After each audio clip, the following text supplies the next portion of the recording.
미국에 머물고 있는 천화동인 4호 소유주 남욱 변호사가 2014년 대장동 주민들에게 이재명 성남시장이 재선돼야 사업이 빨리 추진될 것이라며 유동규 전 본부장의 거취를 거론한 녹취를 확보했습니다. 앞서 남 변호사는 지금 제기되는 대장동 의혹도 이재명 지사도 모른다고 했습니다. 검찰이 성남시청을 압수수색했지만 시장실과 비서실은 대상에서 빠졌습니다. 김호수 검찰총장은 지난해부터 총장 임명 직전까지 성남시 고문 변호사로 활동했던 것으로 드러났습니다. 김만배 씨 구속영장 기각에 야당 대선 후보들은 면죄부 수사를 좌시하지 않겠다며 검찰 수사를 비판했습니다. 18일부터 수도권에서 최대 8명이 모일 수 있게 되고 비수도권은 최대 10명이 자정까지 모임을 하는 게 가능해집니다.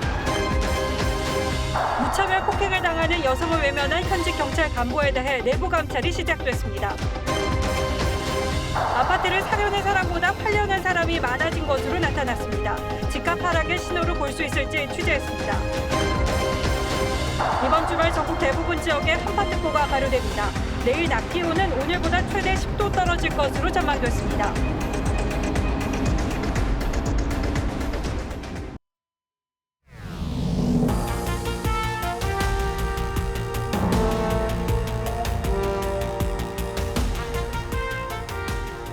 시청자 여러분 안녕하십니까? 뉴스9의 신동욱입니다.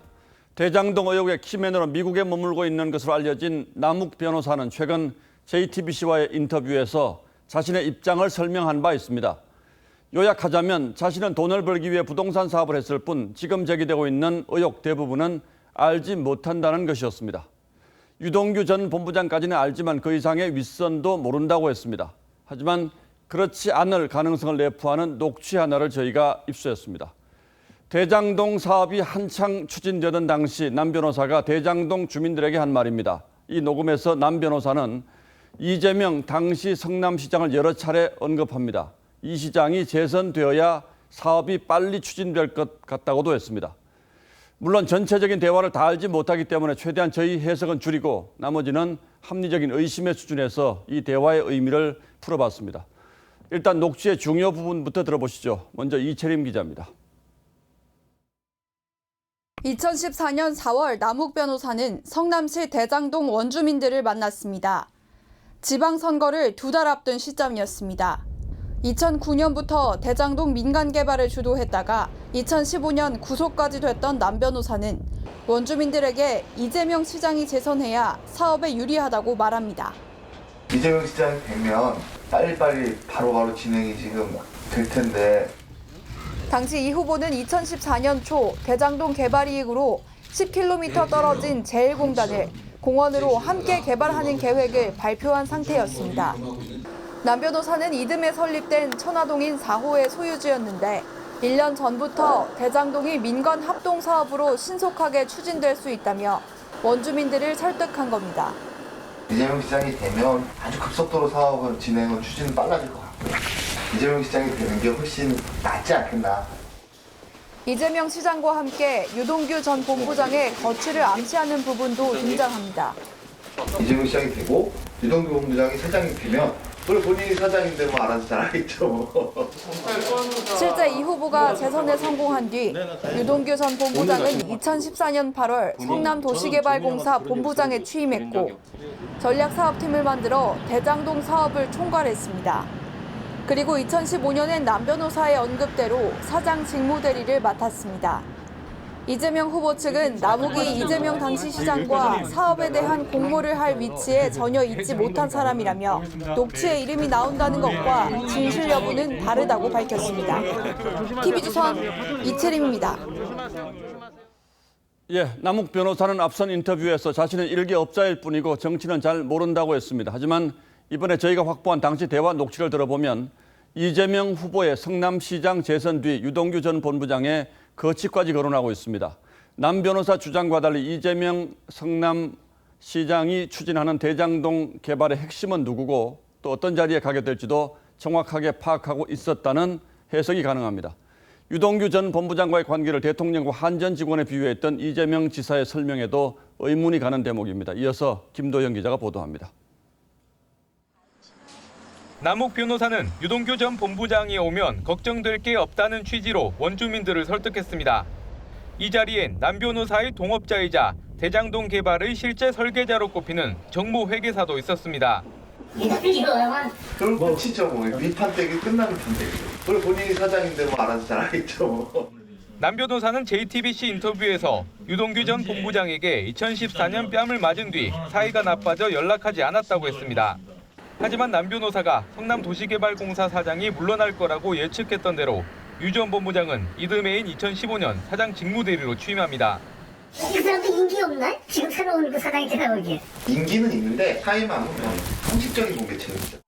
남 변호사는 또 JTBC 인터뷰에서 개발업을 하는 일개업자일 뿐이라며 설계에 깊이 관여하지 않고 구조도 정확히 이해 못한다고 했지만 대장동 사업 추진의 실세가 누군지부터 인사 예정 사항까지 정확히 파악하고 있던 셈입니다.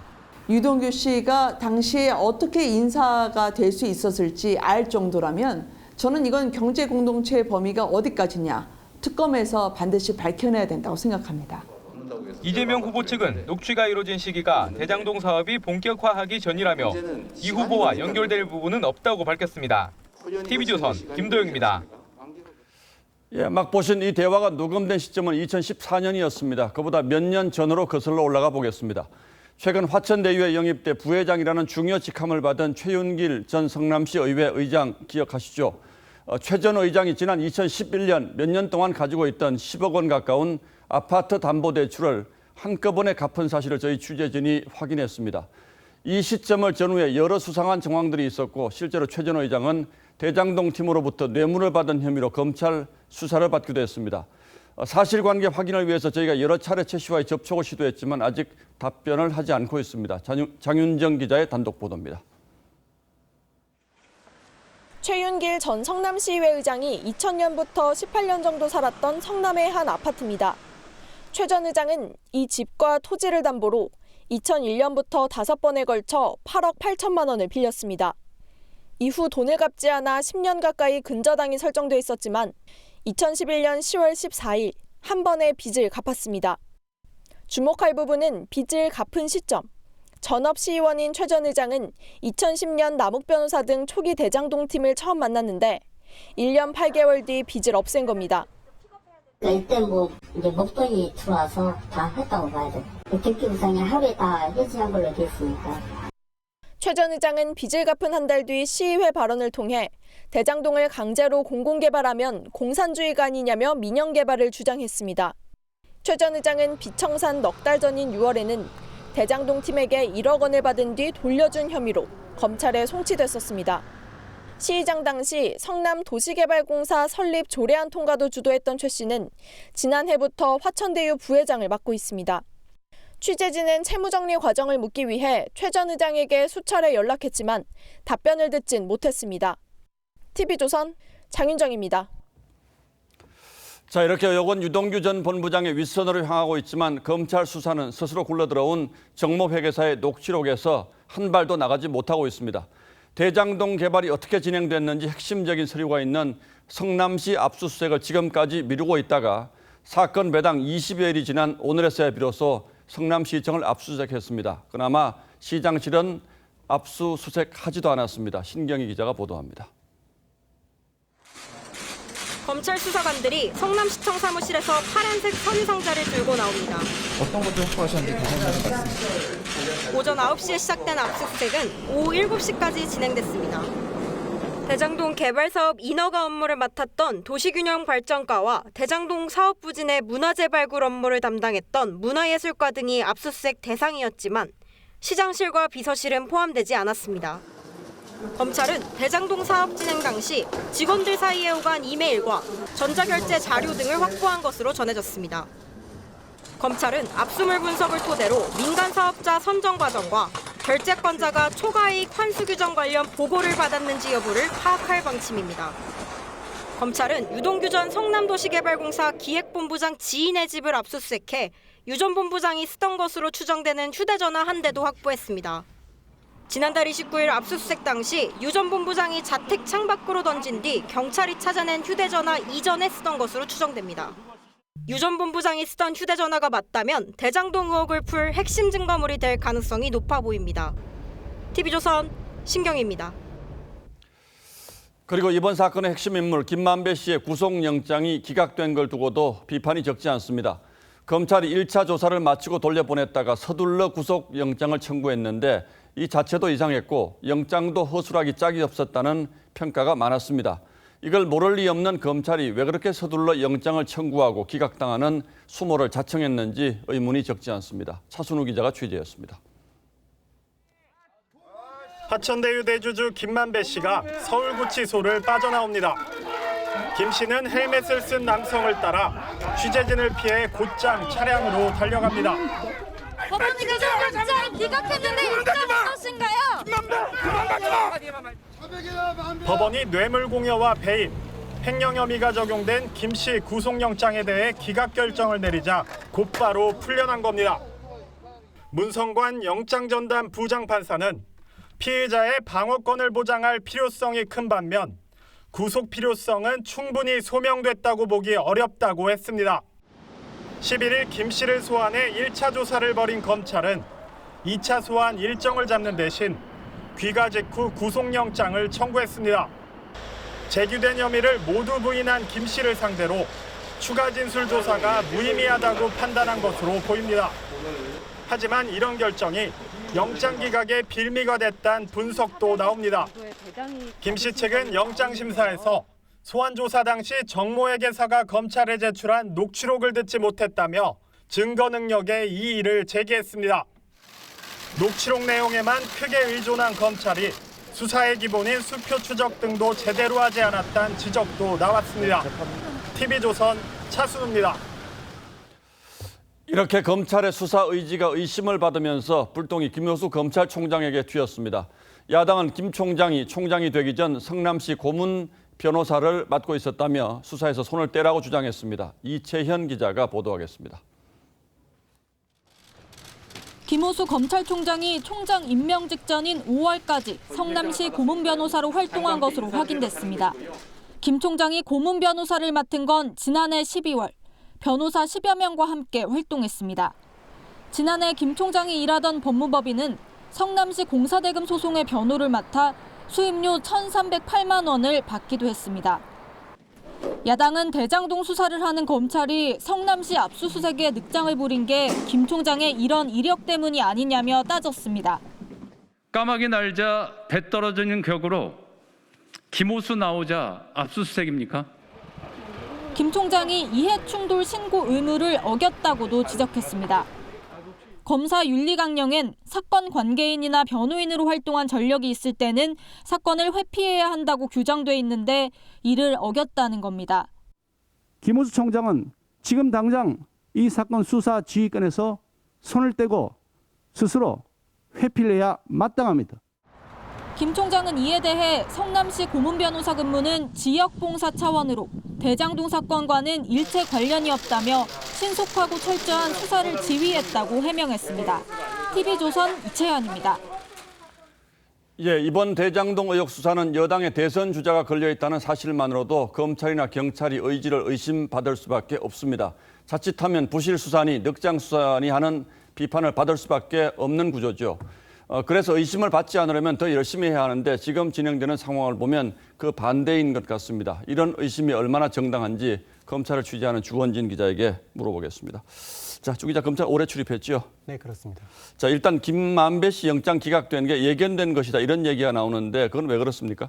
네, 먼저 일단 영장 자체가 부실했습니다. 예. 검찰은 김만배 씨를 한 차례 불러 조사한 뒤 만 하루도 지나지 않아 구속영장을 청구했습니다. 예. 적어도 한 번 이상은 더 부를 것이라고 봤는데 예상이 빗나간 겁니다.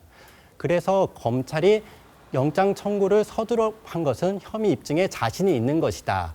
정모회계사 녹취록 외에 또 다른 카드를 쥐고 있는 거다. 이런 관측이 많았는데요.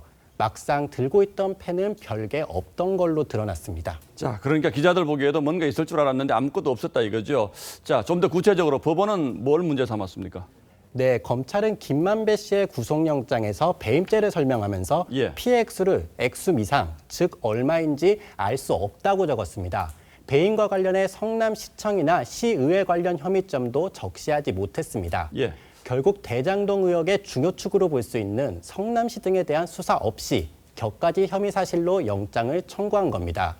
법조계 일각에서는 검찰이 여당 등의 눈치를 보다가 허술한 영장을 쓴 것 아니냐는 지적도 나오는 상황입니다. 자, 영장에 뇌물 혐의 750억 원이 적시돼 있는데 이 가운데는 곽상도 의원 아들이 퇴직금으로 받은 50억 원도 포함이 돼 있잖아요. 그런데 뇌물 받은 사람, 그러니까 조사도 안 하고 이렇게 영장에 집어넣는 경우도 있습니까? 네, 맞습니다. 검찰이 과거원을 조사조차 하지 않고 이 50억 원을 뇌물로 적시한 것이 문제가 된 겁니다. 예. 한 법조계 관계자는 뇌물은 1억 원 이상만 받아도 10년 이상의 징역이 선고 가능한 중범죄이기 때문에 법원이 까다롭게 판단하면서 검찰이 과거원에 대한 계좌 추적 등도 없이 영장을 급하게 신청하는 등 안일하게 수사를 한 것 아니냐고 지적했습니다. 또 하나 궁금한 게 유동규 전 본부장은 이제 뇌물 받은 혐의로 구속이 됐잖아요. 그런데 뇌물 준 혐의를 받고 있는 김만배 씨는 어떻게 해서 구속을 피한 겁니까? 네, 그 말씀하신 그 뇌물 5억 원은 정모회계사의 녹취록에 나오는 겁니다. 예. 녹취록에 따라 유 전 본부장을 구속할 때는 뇌물 5억 원 중 4억 원은 수표, 1억 원은 현금으로 전달됐다고 주장했습니다. 예. 그런데 어제 구속심사에서는 5억 원이 모두 현금으로 전달됐다고 말을 바꾼 것으로 전해졌습니다. 이런 정황들로 봐서 검찰이 영장에 적시한 내용들을 법원이 믿을 수 없다고 판단한 것 같습니다. 자, 남욱 변호사 얘기 좀 하죠. 곧 귀국해서 수사받을 것 같다고 하는데 이렇게 되면 좀 검찰 수사가 좀 활기를 띠겠습니까? 네, 앞서 말씀드린 이유들로 지금 검찰 내부에서도 불만이 계속 터져 나오고 있는 상황입니다. 예. 평검사들 사이에서는 대장동 사건에서 성역을 두고 수사를 했다가는 나중에 형사처벌을 받을 수 있다는 소리도 나온다고 합니다. 검찰 내부에서도 수사 의지를 의심하는 분위기가 적지 않다는 겁니다. 남욱 변호사가 다음 주에 귀국하고 나면 수사가 새로운 국면에 접어들 수도 있는 만큼 아직은 좀 더 지켜봐야 할 것 같습니다. 예, 뭐 아직은 검찰 좀 더 믿어보죠. 예, 주원진 기자 잘 들었습니다. 정치권도 검찰의 부실 수사를 한 목소리로 성토했습니다. 검찰총장을 지낸 윤석열 국민의힘 예비 후보는 검사 생활 26년에 이런 수사 방식은 처음 본다면서 검찰이 이재명 캠프 서초동 지부 같다고 직격했습니다. 심지어 여당에서도 검찰이 돈의 흐름을 쫓지 않는 걸 지적하면서 이해할 수 없는 수사라는 비판이 나왔습니다. 보도에 이태희 기자입니다. 윤석열 후보는 26년 검사 생활에 이런 수사는 처음 본다며 이재명 면죄부 수사를 좌시하지 않겠다고 했습니다. 검찰을 이재명 캠프 서초동 지부로 이정수 중앙지검장을 이재명 대변인으로 표현하기도 했습니다. 법원을 상대로 열린 국정감사에서도 야당은 검찰의 부실 수사와 김만배 씨에 대한 법원의 영장 기각을 함께 비판했습니다. 3시간 반 만에 청구를 했습니다. 영장 청구 사실 자체가 굉장히 조잡했다. 이게 기각이 되면 이재명한테 면죄부 주려고 한 거 아니냐. 일주일째 대장동 특검 촉구 천막 투쟁을 진행 중인 국민의힘은 특검을 요구하는 여론이 70%가 넘는다며 민주당의 특검법 수용을 압박했습니다. 민주당도 검찰 수사 방식을 이해할 수 없다고 지적했습니다.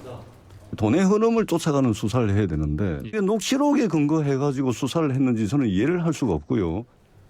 다만 사건의 핵심은 돈을 받은 자에 대한 수사라며 검찰이 실체적 진실에 집중해야 한다고 주장했습니다. TV조선 이태희입니다. 윤석열 전 총장의 정직 처분이 정당했다는 법원 판결을 두고도 여야 공방이 거칠어지고 있습니다. 민주당 이재명 후보는 친일파가 독립군 행세를 한다며 윤 전 총장의 후보 사퇴를 주장했고 야당은 대장동 게이트에서 눈을 돌리게 하려는 정치적 판결이었다고 반박했습니다. 황선영 기자가 취재했습니다.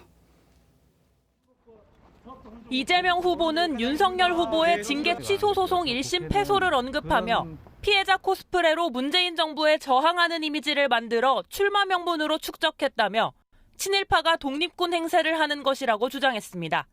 그러면서 후보직 사퇴와 정치 중단 선언을 요구했습니다. 민주당 지도부도 총공세에 나섰습니다. 검찰권을 사유했던 사람이 또 스스로 검찰의 명예에 먹칠을 하고 있습니다. 이에 대한 분명한 사과와 책임 있는 조치가 필요할 것이라고 생각합니다. 법적 책임은 변론으로 하고 정치계에서 신속하게 퇴장해야 합니다. 국민의힘은 같은 재판부가 가처분 소송 때와 정반대의 판단을 내렸고 선고를 12월로 연기해달라는 요청도 받아들이지 않았다며 대장동 게이트에 물타기 하려는 정치적 의도가 있다고 주장했습니다.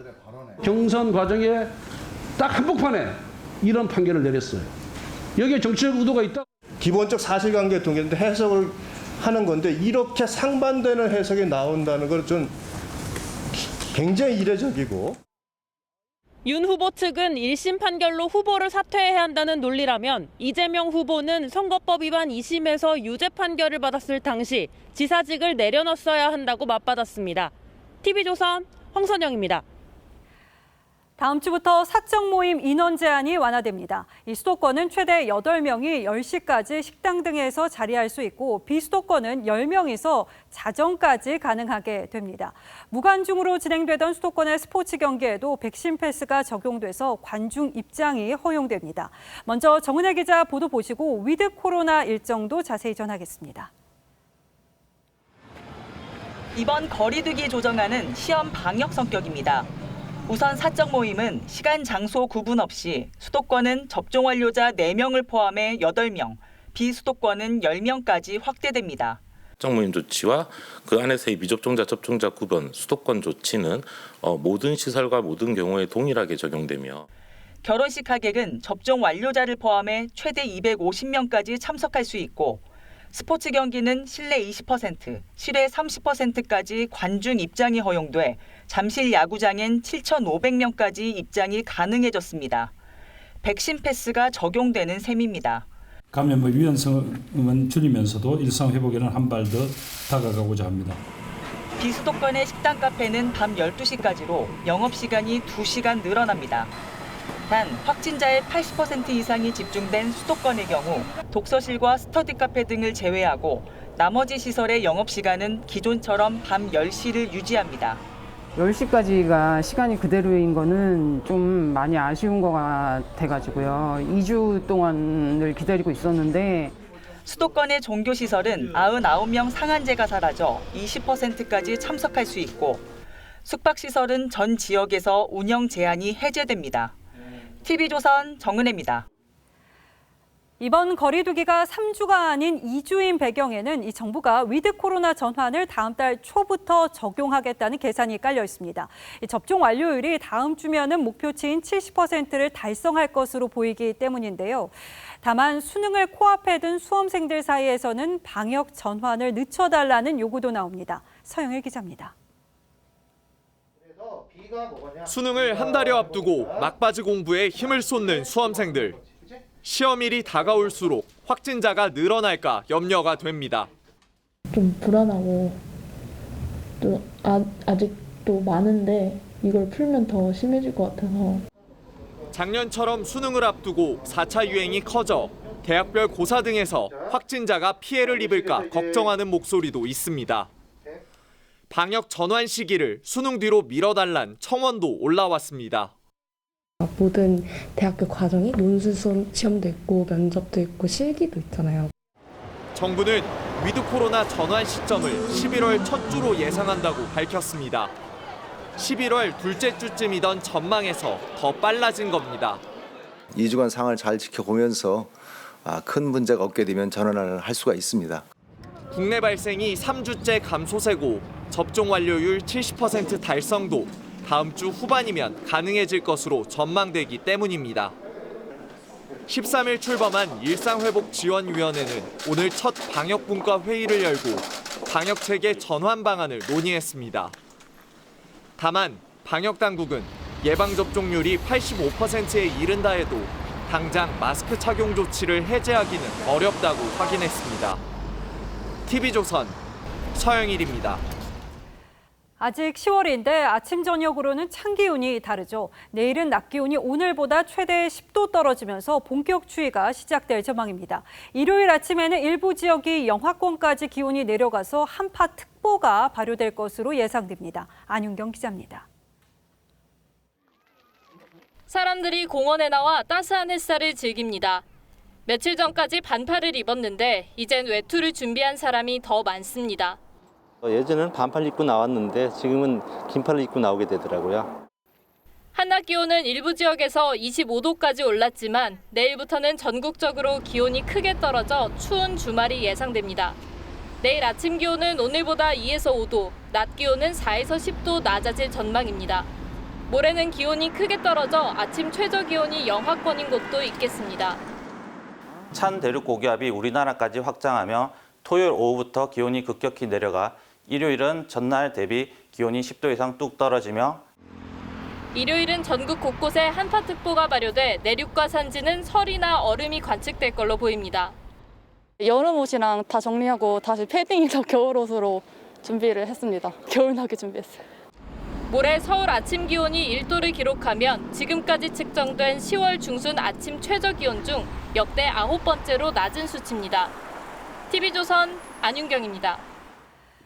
한 술집에서 40대 여성이 마구 폭행당하는 일이 벌어졌습니다. 이 술자리에는 현직 경찰 간부도 있었는데 폭행을 말리지 않고 자리를 떠났습니다. 경찰이 이 간부에 대한 감찰에 착수했습니다. 박건우 기자입니다. 지난 12일 광주 시내의 한 술집입니다. 남녀 일행 5명이 함께한 자리에서 갑자기 한 50대 남성이 여성에게 화를 내며 주먹을 휘두릅니다. 일행들이 말리면서 남성을 술집 밖으로 데리고 나가 잠잠해지나 싶더니 잠시 뒤 다시 돌아와 여성에 또 폭력을 휘두릅니다. 심각 폭행 같은 그냥 순간이었어요. 경찰에 신고 한 명도 안 해주고 경찰 신고도 제가 했어요.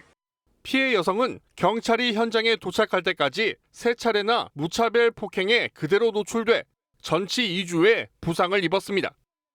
당시 폭행이 벌어진 술자리에는 현직 경찰 간부도 동석했었습니다. 이 경찰 간부는 CCTV에 담긴 영상 속에서 폭행 피해자 보호 등 적극적인 조치를 하지 않고 소지품을 챙겨 자리를 떠났습니다. 문제가 불거지자 광주경찰청은 오늘 경찰 간부에 대한 감찰에 착수했습니다. 미온적으로 대처해서 말도 한다든가 그런 게 없었지 않습니까? 그것이 과연 적절했는지. 취재진이 해당 경찰 간부의 입장을 들으려 했지만 연락이 닿지 않았습니다. 경찰은 여성을 폭행한 50대 A씨를 입건해 정확한 경위를 조사하고 있습니다. TV조선 박건우입니다. 이 남자와 여자를 소개해주는 데이팅 앱이 해킹당했습니다. 소위 상위 1%만 가입할 수 있어서 일정 수준 이상의 소득이나 자산을 증명해야 했는데 해킹으로 13만 명의 이런 개인정보가 유출됐습니다. 피해자들은 집단 소송을 준비하고 있습니다. 노도희 기자입니다. 연봉 1억 이상 등 이른바 금수저 모임으로 알려진 소개팅 앱 골드스푼.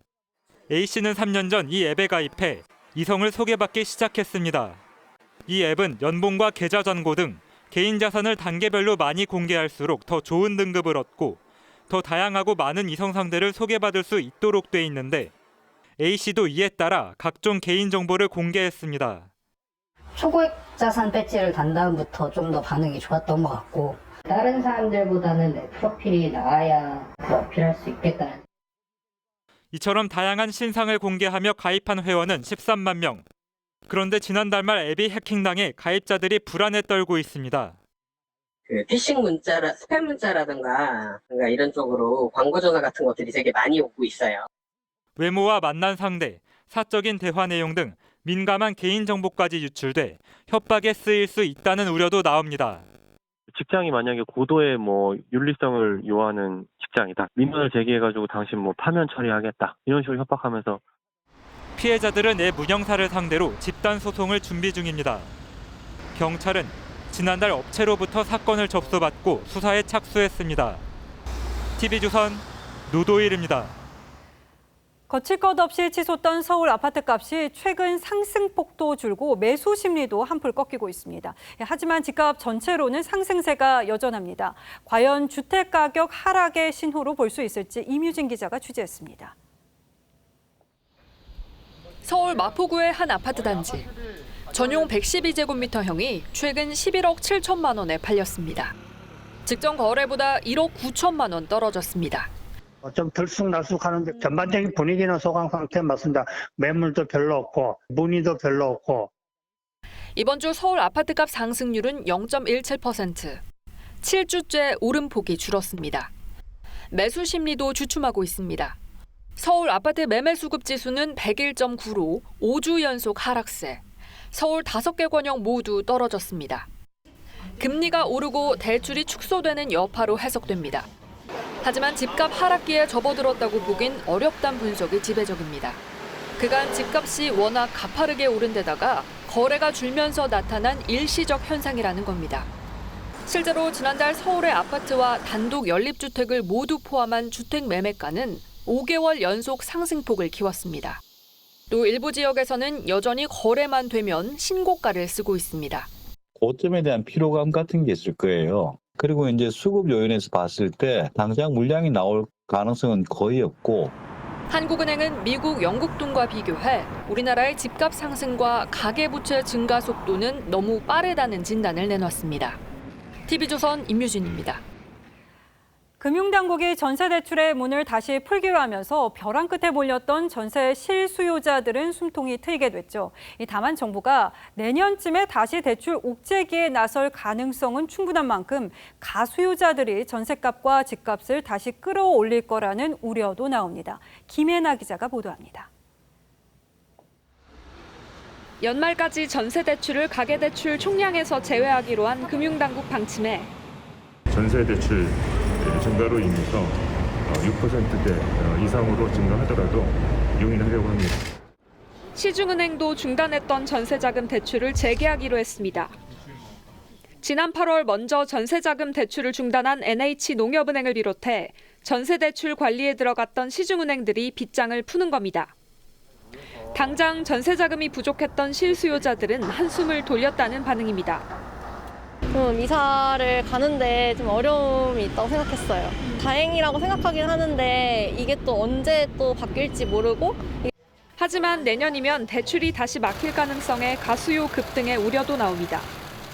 벌써부터 부동산 관련 인터넷 사이트엔 대출 상담 요청이 급증했습니다.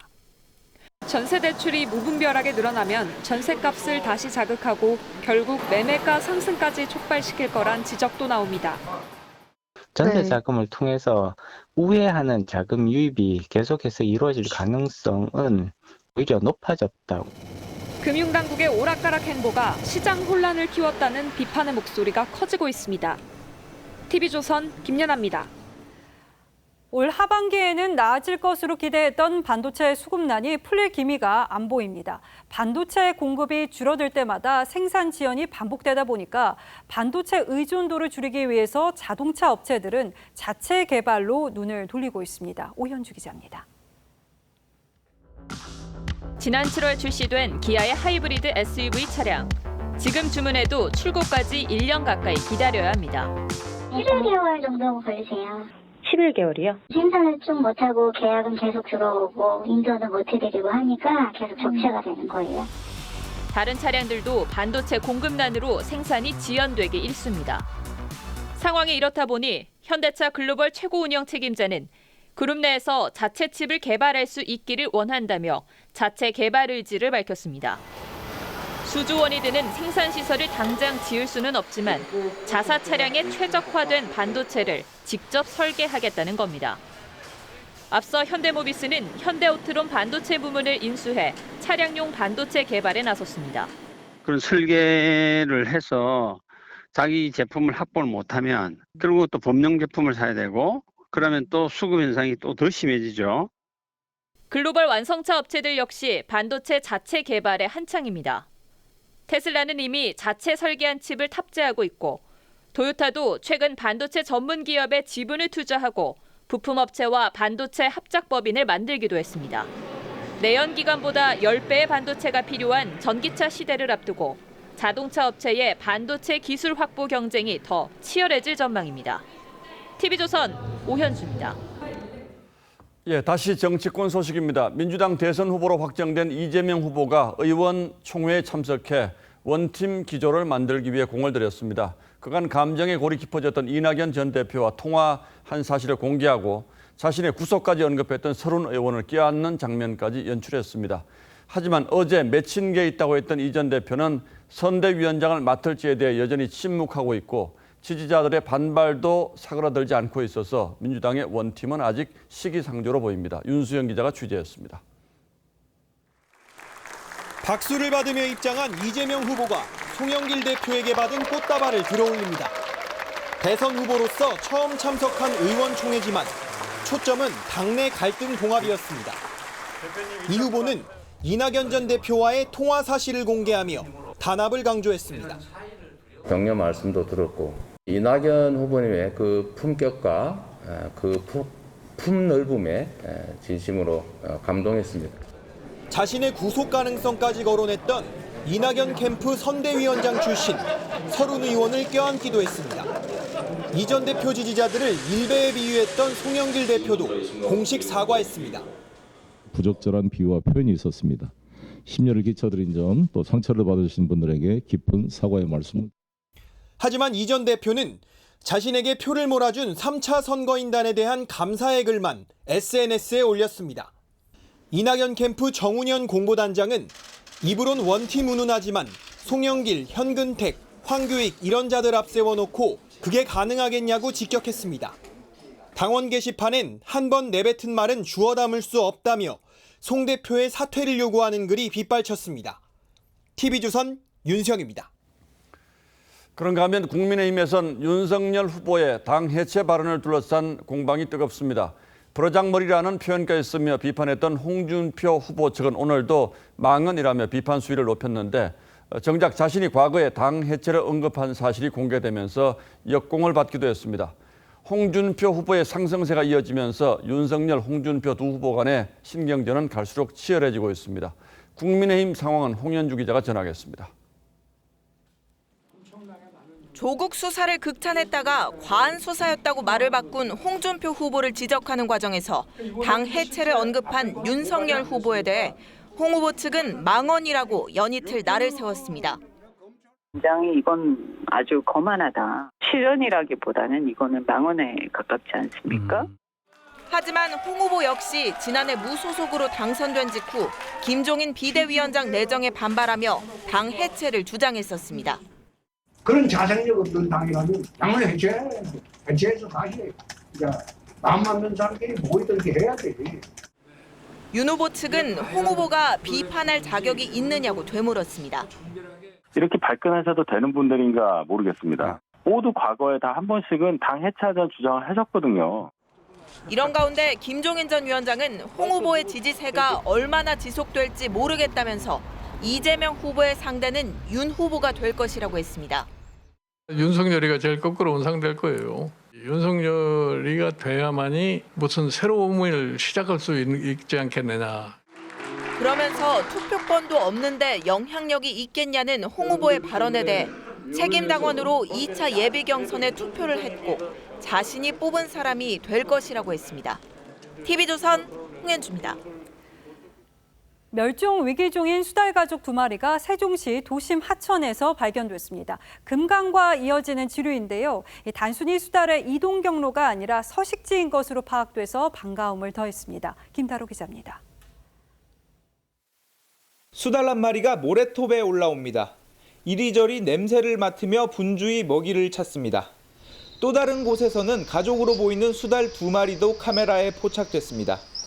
천연 기념물이자 멸종 위기종인 수달이 포착된 곳은 세종 시내입니다. 수달이 발견된 곳은 아파트 단지에서 100m 정도 떨어진 작은 하천입니다. 국립생태원이 지난 5월부터 세종 도심하천 일대를 조사한 결과 세종 시내에서 금강 본류까지 이어지는 길이 7.5km짜리 도심하천 곳곳에서 수달의 흔적이 발견됐습니다. 주목할 점은 수달이 이동하는 통로가 아닌 서식하는 장소라는 겁니다.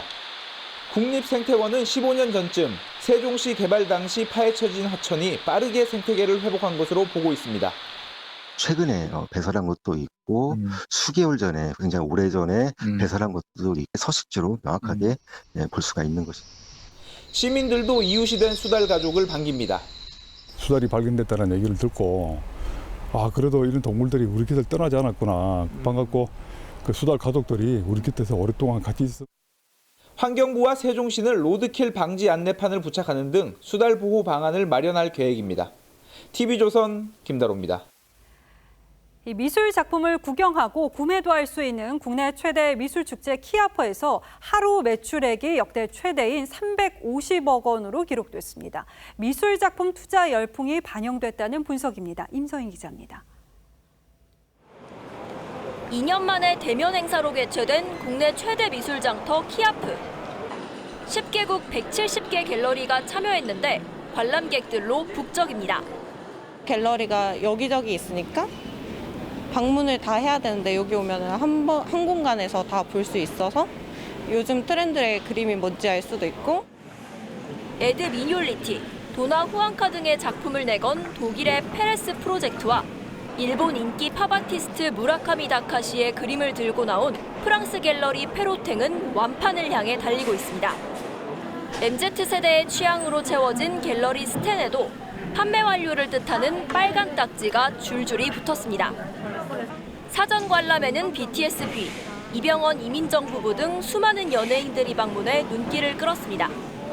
VVIP 5천여 명이 다녀간 지난 13일에만 350억 원의 매출을 기록하며 지난 2019년 닷새간 기록한 역대 최대 매출액 310억 원을 단 하루 만에 넘겼습니다. 젊은 세대분들도 문의가 훨씬 더 늘어난 상태고, 제가 페어를 한 10년 정도 다녔는데 VVIP가 역대급으로 많은 분들이 몰렸던 것 같아요. 부동산, 주식시장에 이어 미술 투자에 뛰어든 젊은 컬렉터들의 유입도 늘면서 역대 최대 매출을 기대하고 있습니다. TV조선 임서인입니다. 프로야구 정규 시즌 종료 보름을 남겨놓고 순위 경쟁이 불붙고 있습니다. 우승은 물론 가을 야구 티켓을 향한 대결도 점입가경입니다. 장동욱 기자입니다. SSG의 창단과 추추 트레인 추신수의 국내 데뷔, NC, 키움의 호텔 음주 파문에 이어 도쿄올림픽 참사까지 달고 쓴맛을 모두 본 올 시즌 프로야구가 어느새 정규 시즌 대장정의 끝까지 보름을 남겼습니다. KT와 LG, 삼성 세 팀이 우승 도전장을 내밀었습니다. 선두 KT를 LG와 삼성이 맹추격하는 가운데 세 팀의 기세가 비슷해 섣불리 예측할 수 없습니다. 후반기부터 도입된 무승부 제도가 변수로 자리 잡았습니다. 2015년 144경기 체제 도입 이후 처음으로 80승에 못 미친 우승팀이 나올 가능성도 커졌습니다. 가을 야구 막차 자리를 둔 5위 싸움은 더 치열합니다. 두산과 키움, SSG와 디펜딩 챔피언 NC까지 4개 팀이 2.5게임 차 안에서 막상막하 경쟁을 벌이고 있습니다. 한치 양보 없는 개인 기록 대결도 보는 재미를 더해줍니다. SSG 최정은 통산 홈런 399개로 국민타자 이승엽만이 오른 400홈런 고지에 한 걸음만을 남겨놨고 올 시즌 홈런 공동 선두로 홈런왕 싸움도 이어가고 있습니다. 키움 이정후와 KT 강백호의 타격왕 경쟁도 막판까지 이어질 전망입니다. 돌부처 오승환이 이미 역대 최고령 시즌 40세이브 기록을 세운 가운데 올 시즌 유일하게 삼진 200개 고지를 넘은 두산 미란다는 고 최동원 감독의 시즌 최다 탈삼진 기록 경신을 바라보고 있습니다. TV조선 장동우입니다.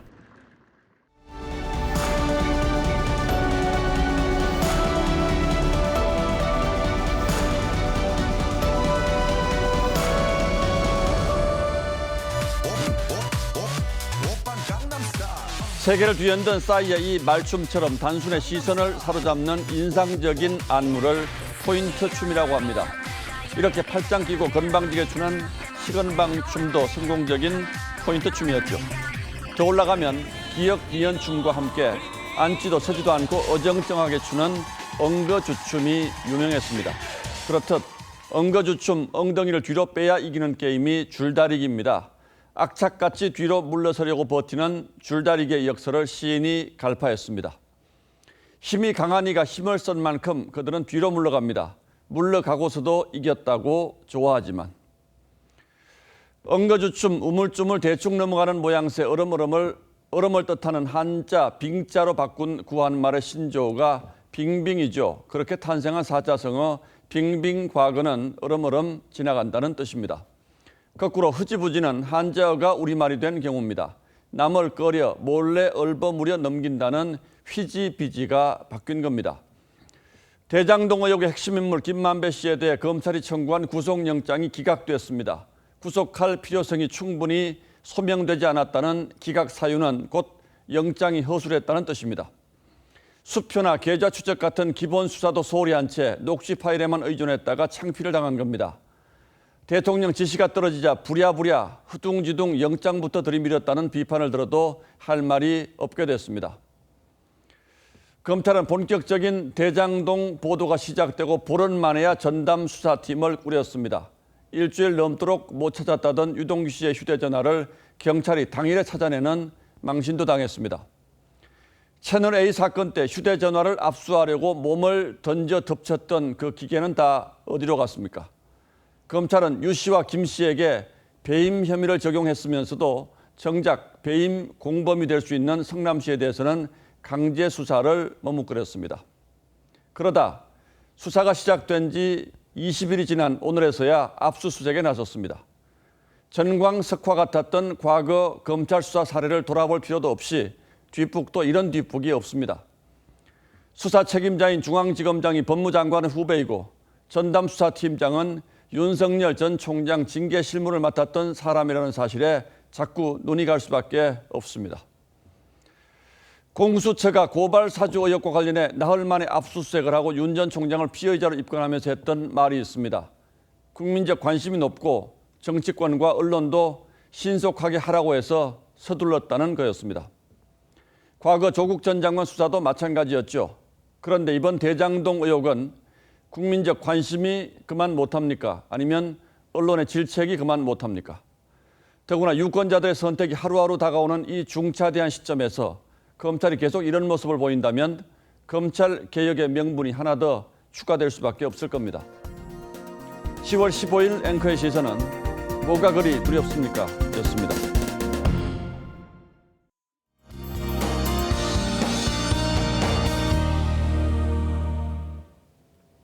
가을이 무르익을 10월 중순이지만 주말부터는 겨울옷이 필요할지도 모르겠습니다.